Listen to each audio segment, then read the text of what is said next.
Hey everyone, I'm Phantastic from the Game Pack, and I'm bringing you an update on the hotly anticipated Dungeons & Dragons game from Larian Studios, Baldur's Gate 3. On February 27th, Larian Studios finally revealed gameplay footage, and they did so by playing it live at PAX East in Boston, with the warning that this was pre-alpha footage and we may see some bugs. After a short and terrifying introduction trailer where a mind flayer puts some type of tadpole creature into the player character's eye, the presenter, Sven Vincke, founder of Larian Studios, showed off a few races and classes that you could play in the character creator. During the early access, we will be able to play as 9 races, with some having sub-races. For example, if you choose to play as a dwarf, you can select to play as a hill dwarf. The 9 playable races during the alpha will be Tiefling, Drow, Human, Githyanki, Dwarf, Elf, Half-Elf, Half-Drow, and Halfling.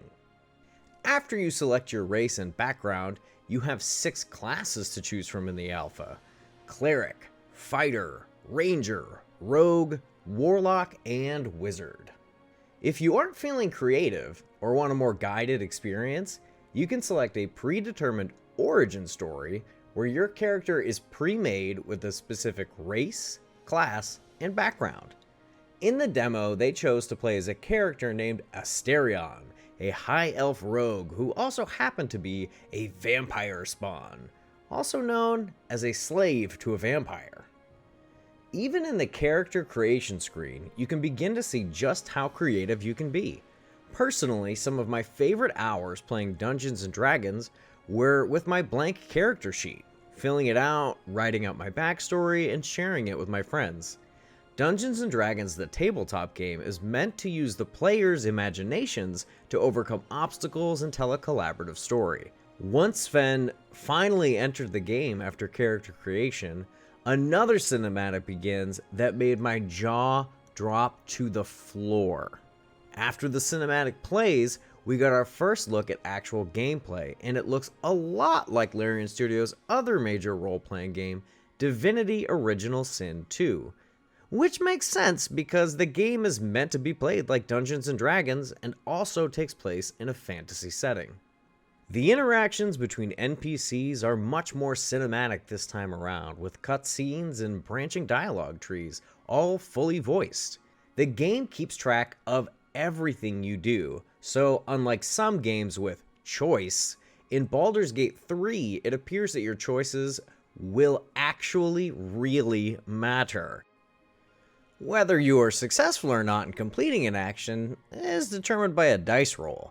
You'll make a decision, and a d20 dice will begin rolling on screen for a skill check.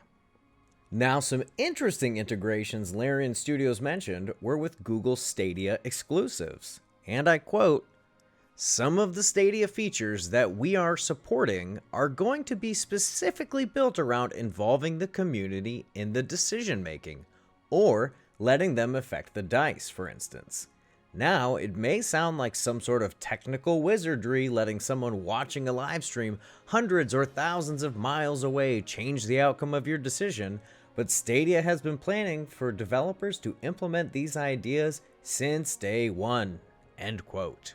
I'm very interested to see how this Stadia stuff will play out, since the future of Stadia has recently been called into question.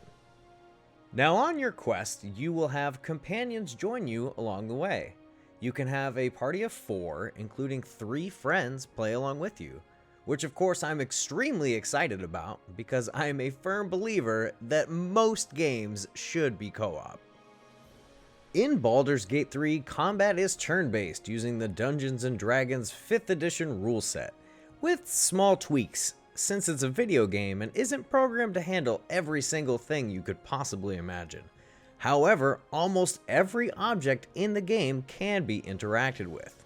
In addition to having turn-based combat, you can even select to have your non-combat gameplay turn-based as well, for a more true-to-tabletop experience.